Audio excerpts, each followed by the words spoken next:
Hi everyone, Angus Campbell here, and this video is going to be a bit of a bits and pieces one, mainly with respect to odds and ends that were and smaller jobs that we'll be covering.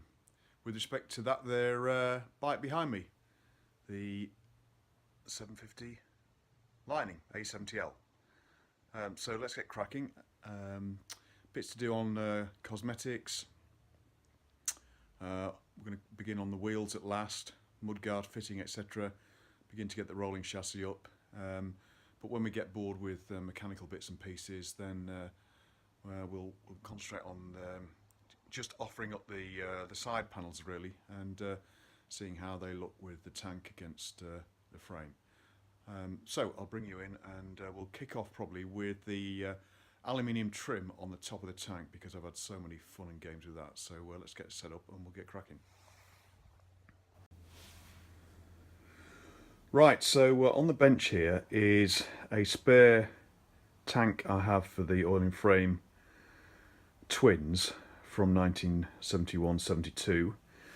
This is, for those that know, obviously a Thunderbolt tank, as it's in sterling moss green and white, an old English white, and like, it's still in its original factory paint, but like all tanks from that era, the paint, certainly the green paint, has faded, and they all did this. The Firecracker Red on Rocket 3s, the Etruscan Bronze on the Lightnings, and the Firebird Scramblers, and then you've got the Flamboyant Red on the singles.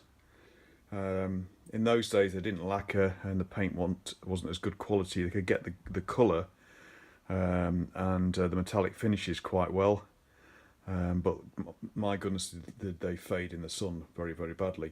This one hasn't faded too badly, because if you remove the standard aluminium trim, actually take the cap off first, the standard aluminium trim from the top, you can actually see that the paint has survived intact, because it's been out of the ultraviolet light basically, and you can see the difference there, the luster and the depth of colour in the paint that's been spared from the light that lives underneath the aluminium trim. And it is actually a beautiful colour, but finding that originally these days is rare. I have got another Thunderbolt tank as well, that's new old stock. I got it from abroad, and it's up on the shelf, and the whole of that is the paint's in good order from the point of view of originality of the colour, but the tank is beat up to hell. So the plan is that we'll restore the other tank, because it needs dents knocking out of it, it's chipped to death, and we'll use this as a match to get it sprayed up properly, and we'll actually then save this tank in its original factory paint. I'm not sure what I'll do with it, but it's a good reference point. But anyway, that's just a bit of a side story. The main thing I wanted to concentrate on first is the aluminium trim piece that goes over the top, and obviously you fit this once you've actually fitted the tank to the frame, because it actually covers up the central mount. Where are we? There, in the centre of the central rubber mounting for the tank, the central post, and the aluminium frame is simply mounted by a hook at the front, which goes over the front lip, and then is secured down by two screws at the back that screw into posts. So they're just little set screws. However, this is a factory trim, and therefore it does fit very well. However, and I was thinking of using this on the 750 Lightning. However, I don't know how they managed to get this satin finish on it. Whether it's a type of anodizing, or whether they used any machine tools to do it. But this, it doesn't show up too well on the camera at all, but it is badly scratched in a couple of areas. There's an area here that's quite badly scratched. You can see small scratches moving up, and then there's quite a bad area here. And you can't polish these out. If you try and polish them out, you actually change the whole finish. And you can see there's a dark mark there. It's not black, actually. It's actually smoothed and polished up where I've tried to restore the surface of it by buffing it. And I suppose with a bit of perseverance I could try and refinish it and try and get this type of surface back, but I'm not sure how to do that yet. However, what I had bought and put in stock for the Lightning is a new pattern one, and it's a bit shinier, but it does have a satin finish, and it looks as though, you know, it's fitted nicely now. But that's because the other night I spent a couple of hours on this, and in fact, you know, the quality of the metal and the finish is good, but the actual, you know, fitment as a pan is absolutely bloody appalling. And if I offered up, you know, the original factory one to this one, you'd see that at the front, with the lips here and the flares along the seams of the tank, they're actually different sizes, and as a result, this sort of lip that's bent into the front is too far back, so it pulls the whole thing forward, which meant that it was actually short, and so I had to mess around with reforming this at the front so that this curve at the end here would actually line up properly and not be short and require a load more bending at this end. And actually I'm pleased enough with it now, and I'm happy with that fit, but it's not perfect, and it's still not quite as good as the factory one. And if you look at it closely, you can see the edge of it in some places doesn't quite follow the contour of the tank. I mean, the standard one does sit above the tank, so you will get a gap here, but you'll notice that gap isn't quite even all the way along.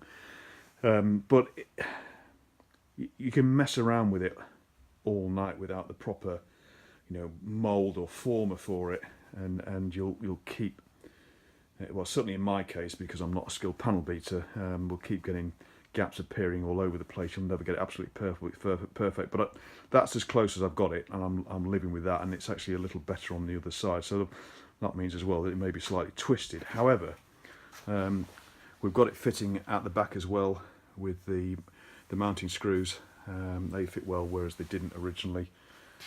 So that was a bit of fun and games the other night, where I just thought, oh, you know, we'll see what it looks like and put it on, and it didn't fit. It was nowhere near. So I spent about half an hour actually considering what to do and whether to use the original. But in the end, we've got there, and I'm relatively pleased with that. The other bit of a giveaway is if you look down on top of the petrol cap, you'll see it's not bad, but the petrol cap doesn't appear to be quite central in the hole of the trim, so that's a bit of a giveaway that it's still, you know, a little bit too far forward. But again, where I've got it now isn't too bad, because if I tried to move it again, I'd have to start reforming all this at the back, and that's going to increase the risk of either creasing it or denting it, and at the moment it's all well and good, so we'll leave it alone. So that's the first thing.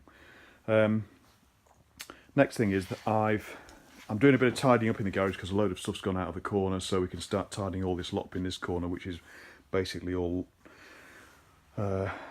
Lightning with the exception of the motor mower there, which is having some work done on it itself. As you can see, that's even more vintage than the bikes I work on. But what I've done is I've dug out the rest of the paintwork because there's a little sideline. I'm just going to offer these up so we can get a general view of how the frame looks with both the tank and the left-hand side panel and air filter box on it, just as a bit of sideline. So it's easy enough to mount these up with some new UNF bolts, and that's about it. So we'll get on with that, and I'll bring you back and we'll see what it looks like.